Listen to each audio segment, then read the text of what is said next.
não parar, não precipitar e não retroceder. Então dizer para esse cara, sabe quando nós vamos parar? Nunca. Nunca na sua porca vida. Né?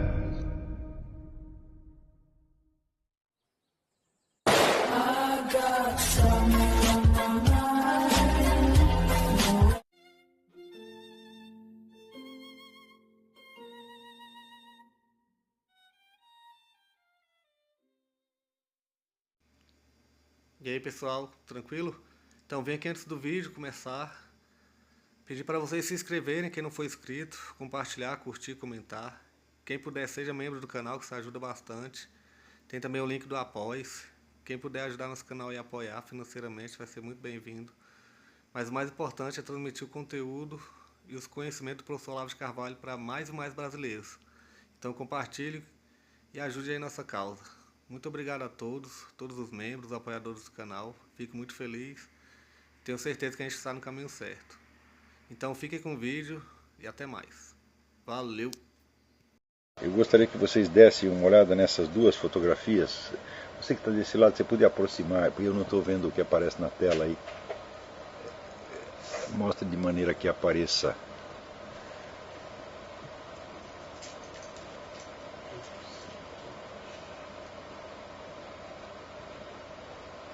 Aqui também está aparecendo. Aqui, parou. Mais para frente um pouquinho. Mais perto.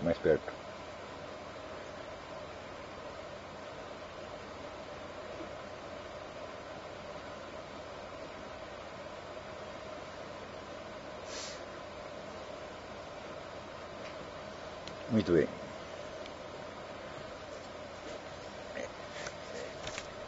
Então, por que vocês acham que a moça da esquerda é bonita e a da direita é feia?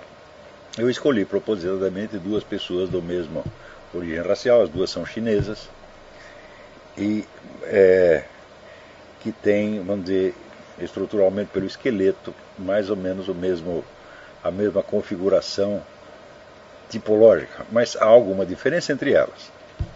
Em que consiste essa diferença? Se as duas são feitas da mesma matéria, as duas são feitas de moléculas de carbono, tá certo? O peso talvez não seja muito diferente, porque realmente não é disso que se trata, tá certo? A moça da esquerda pode ser mais alta que a outra, pode ter osso melhor constituído, de modo que o peso não seria tão diferente assim. No que precisamente que reside a diferença? Vocês podem girar, discutir isso durante meses, mas no fim das contas há um ponto em que todos estarão de acordo. É uma diferença de forma, né? E não da matéria que as constitui. Não é isso? Ora, a forma em si mesma não é material. E, no entanto, nós estamos falando aqui da beleza corporal. Não é isso? Se esta impressão que nós temos de beleza corporal advém da forma, então ela em si mesma não é corporal. Tanto não é corporal que você reconhece a mesma beleza, não apenas quando você vê as pessoas respectivas, mas quando você vê a sua fotografia. E mais com a fotografia, a cópia da fotografia impressa num papel através de um computador. Você vê que a diferença formal ela permanece a mesma ao longo de toda esta série de transformações.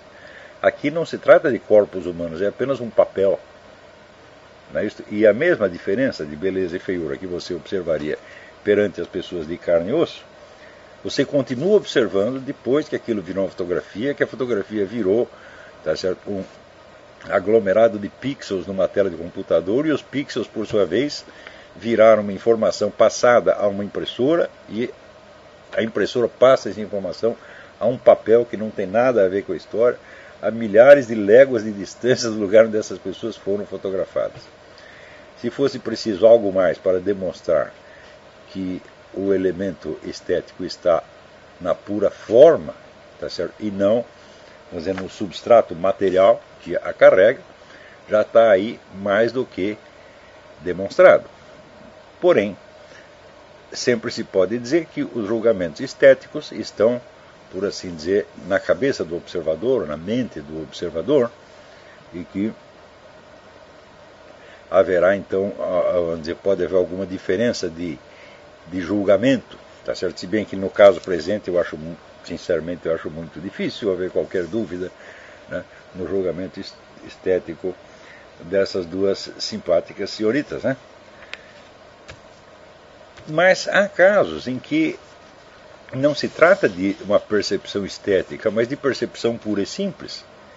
Eu vou lhes mostrar aqui uma outra fotografia.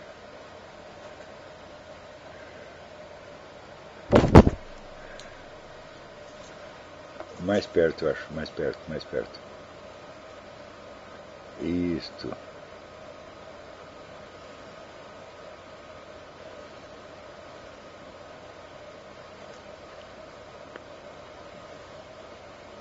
Perfeito, tá bom. Então, do lado esquerdo vocês têm um diamante. E do lado direito vocês têm um monte de pedaços de carvão mineral. Olha, essas duas matérias são exatamente a mesma. Do ponto de vista físico-químico, seria difícil você encontrar alguma diferença. Qual é a diferença que aparece? A diferença está precisamente na forma, tá certo? No caso aqui do diamante, essa forma pode facilmente, eu não digo tão facilmente, para mim seria difícil, mas uma pessoa qualificada conseguiria exprimir essa forma num conjunto de equações matemáticas. Quer dizer, isso aqui corresponde a uma figura geométrica, essa figura, por sua vez, pode, vamos dizer, ser transposta em linguagem algébrica, por assim dizer. E é esta fórmula, esse esquema matemático é que constituirá, vamos dizer, a diferença entre uma dessas figuras e a outra. Embora, num nível mais profundo, que seria o nível atômico, a fórmula de um fosse igual à de outro. Quer dizer, os átomos que compõem um são idênticos ao que compõe o outro, mas a forma total na qual eles se organizaram é diferente no caso de um monte de pedras e de um diamante. Isto pode se generalizar a todas as percepções humanas. É claro que nem todas as formas são fáceis de você reduzir ao seu equivalente matemático. Às vezes é muito difícil.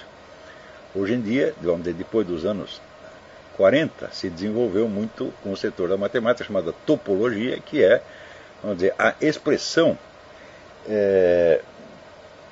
matemática de irregularidades. Tá certo?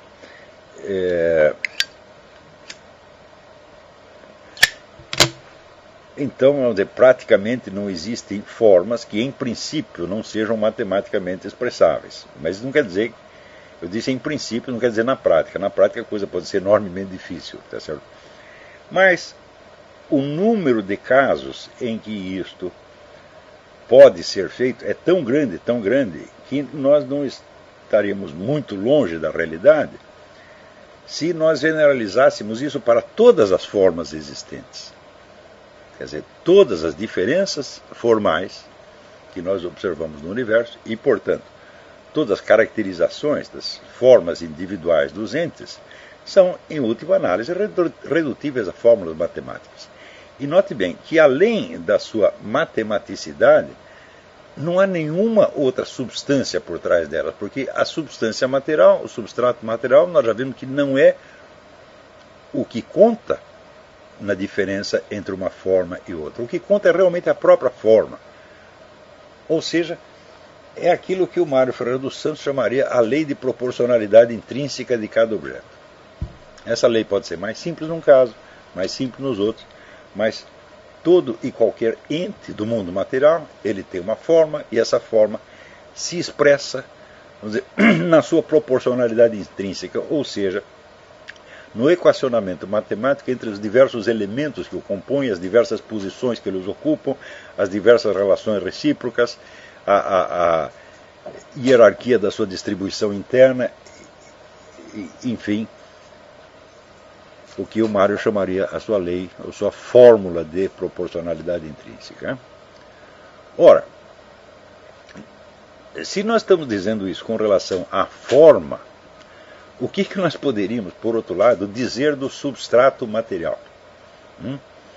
Então, o substrato material dessas diversas formas, ou seja, aquilo que permite que elas tenham uma existência efetiva neste mundo e que não sejam apenas formas imaginárias, formas pensáveis, como por exemplo as formas lógicas, É a matéria, entre aspas, tal como a estudam as ciências físico-químicas.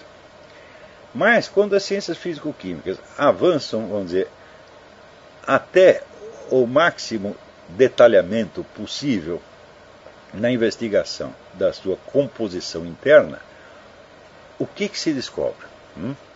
É que, para além de uma forma chamada átomos, existem certos elementos subatômicos. Estes elementos subatômicos, por sua vez, vamos dizer, quando analisados até seus últimos componentes, se constituem o quê? Se constituem de quanta, né? Quanta, né? Plural de quantum, ou seja, de uma quantidade. Pura quantidade. Quantidade do quê? Quantidade de quantidade. Não há outras características qualitativas, formais ou materiais que se possam assinalar, vamos dizer, a matéria tomada, vamos dizer, na sua mais ínfima estrutura. Ou seja, torna-se até difícil acreditar que aquilo que a física quântica está estudando seja realmente matéria, porque ela se chama física quântica justamente porque os seus elementos são puramente quantitativos ou puramente matemáticos. Não é isso? Então, nós estamos diante do seguinte problema. As formas que nós percebemos no mundo sensível não passam, em última análise, de relações de feixes ou sistemas de relações matemáticas. E a matéria que preenche essas formas e que lhes dá existência no mundo do espaço-tempo também consiste de puras equações matemáticas. Ou seja, todo o mundo da experiência que nós chamamos material ou corporal não passa, em última análise, de relações matemáticas. Não há nenhuma maneira, porém, de você descrever matematicamente o fenômeno que nós chamamos da autoconsciência. Existem várias atividades ou vários processos psíquicos que podem ser redutíveis a uma descrição matemática. Porém, não pode haver nenhuma descrição matemática no instante em que você entra no campo da pura identidade, ou seja, da pura coincidência do ser consigo mesmo e na pura tomada de consciência, tá certo? Mais ou menos no sentido do cógito cartesiano. Não vamos discuti-lo agora, mas nós sabemos todos os limites do cógito cartesiano, mas nós sabemos que alguma tomada de consciência do sujeito humano por si mesmo existe, tá certo? Tomada de consciência que pode ser compreendida no sentido puramente instantâneo, como no próprio cógito, quer dizer, você pensa e toma consciência de que está pensando, né? Ou você tem consciência de algo e ao mesmo tempo tem consciência de que tem esta consciência, no sentido de que dizia o padre lá dos Anjos, se eu sei que sei, e se eu sei que sei, eu sei que sei que sei, e assim por diante. Né? Então, esta operação ela não é descritível matematicamente, porque ela se reduz à coincidência da unidade consigo mesmo. E este elemento que toma consciência de si mesmo e que, tomando consciência de si mesmo, toma consciência de tudo mais, pode, como eu dizia, tomar duas formas. Pode ser no sentido atomístico, instantâneo, eu sei que sei, agora mesmo que eu sei que sei, mas pode também tomar a forma daquilo que numa apostila velha eu chamei o momento de lucidez, tomando como base um texto de Louis Lavelle, em que ele dizia dos momentos em que um ser humano toma consciência da forma integral da sua vida e de para onde ele está indo. Então pode ser no sentido pontual ou no sentido abrangente. Nos dois casos, não existe nenhuma possibilidade de expressar matematicamente essa operação. E esta função que toma consciência é precisamente aquela que, nos estados de morte clínica, onde não há ação, não existe funcionamento nem do coração nem do cérebro, pervive, sobrevive e permite que o indivíduo se enxergue a si mesmo morto, enxergue o que está acontecendo em torno, enxergue até coisas que estão para muito além do seu local geográfico e, em certos casos, prolongue essa experiência até a entrada numa outra esfera de realidade, na qual, segundo o depoimento unânime das testemunhas, a noção de tempo fica abolida, embora de espaço não seja. Então, estão se referindo àquilo que no final do reino da quantidade o René Guénon descreve como a transformação do tempo em espaço. Onde as várias etapas do tempo estão todas juntas, mas onde há uma certa distribuição espacial. O simples fato de que essas pessoas descrevam, olha, então eu vi aqui um rio, tinha um jardim, tinha pessoas, isso aí supõe evidentemente uma distinção espacial, de modo que as várias etapas ou capítulos do tempo se tornam como se fossem lugares, num espaço que, por sua vez, também é percorrido em modo, se não simultâneo e instantâneo, ao menos quase instantâneo. Donde eu concluo que algum tipo de temporalidade ainda subsiste nessa situação. Não a temporalidade tal como nós a conhecemos, mas um outro tipo de temporalidade que se identifica com o puro deslocamento instantâneo ou quase instantâneo no espaço. Tá certo? Enfim, nós não temos muitos meios de averiguar e descrever essa experiência se nós não a vivemos pessoalmente, se nós dependemos do depoimento de terceiros, mas alguns traços são constantes. Todos dizem a mesma coisa. Onde eu fui não existia tempo, estava tudo ao mesmo tempo. Não é isso? O que nos aproxima da definição da eternidade, como dava Boécio, que é a posse plena e simultânea de todos os seus momentos. Não se pode dizer que seja uma eternidade perfeita. Não é isso? Então, alguma limitação existe. Nenhuma dessas pessoas, nenhuma dessas testemunhas disse, eu cheguei lá e vi tudo ao mesmo tempo. Não, eu vi muitas coisas ao mesmo tempo, mas não todas.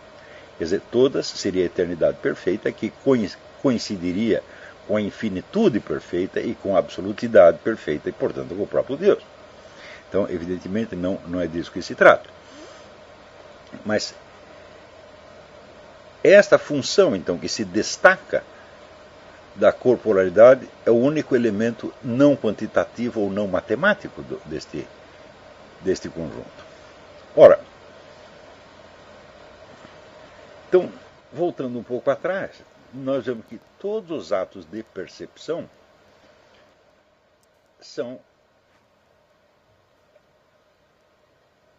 instantes em que um sujeito de percepção, um sujeito cognoscente, é afetado de alguma maneira na sua forma, pela forma de um outro objeto, ou de um outro ente qualquer. Então é como se fosse uma relação que se estabelece entre duas estruturas matemáticas, das quais uma é afetada e a outra não. No instante em que eu percebo um objeto qualquer, percebo, por exemplo, este isqueiro, vamos dizer, eu sou afetado pela percepção, mas ele continua tal como estava antes, tá certo? E é isto mesmo que vai caracterizar os atos de percepção para distingui-lo de outras formas de relação entre objetos, nos quais os dois são alterados ao mesmo tempo, tá certo? Como, por exemplo, no instante em que você come alguma coisa, não é isso? Como dizia Jean Piaget, no instante em que o coelho come alface, não é o coelho que vira alface, é a alface que vira coelho. Então, o objeto que foi percebido pelo coelho é profundamente alterado e o próprio coelho é alterado. O coelho não é alterado na sua forma total, ele persevera coelho, ele apenas aumenta de tamanho, como esta senhora aumentou comendo esse macarrão, tá certo? Mas a alface vira uma coisa completamente diferente. Ela perde a sua estrutura e se integra na estrutura do coelho. Tá certo? Então, um dos feixes de relações matemáticas é integrado num outro feixe de relações matemáticas. Isso é tudo o que acontece no ato de percepção. Porque quando nós dizemos que os objetos que nós percebemos são apenas formas, e que essas formas consistem apenas de relações matemáticas, nós não podemos esquecer que nós também somos constituídos da mesma coisa, mais um elemento chamado consciência. Porém, como os animais também praticam atos de percepção, como eles percebem, nós não podemos atribuir a eles projetivamente uma consciência humana, mas sabemos que algo na sua estrutura é afetado pelo que eles percebem, quer o objeto de percepção seja por sua vez também afetado ou não. Então, isso significa o seguinte: tudo aquilo que nós entendemos como mundo corporal e que para nós representa a forma extrema, a forma mais pronunciada, vamos dizer, da presença maciça,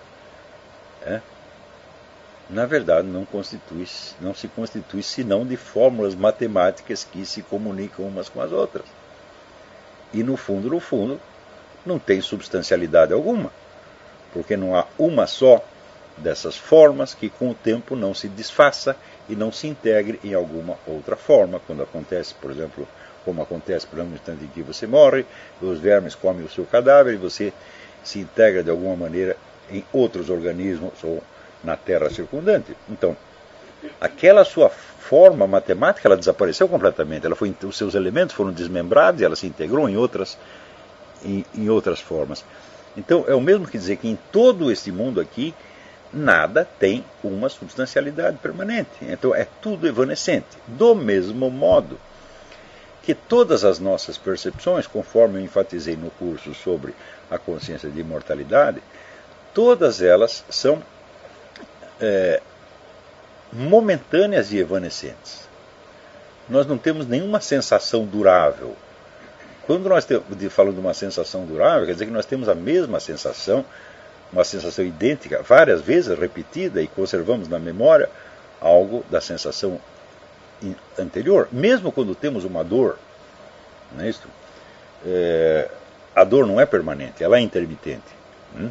Então, pode nos dar a impressão de permanente, porque a mesma sensação volta e volta e volta e volta e não vai embora. Tá certo?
Chegamos a mais um final de uma aula, de um vídeo. Espero que tenham gostado.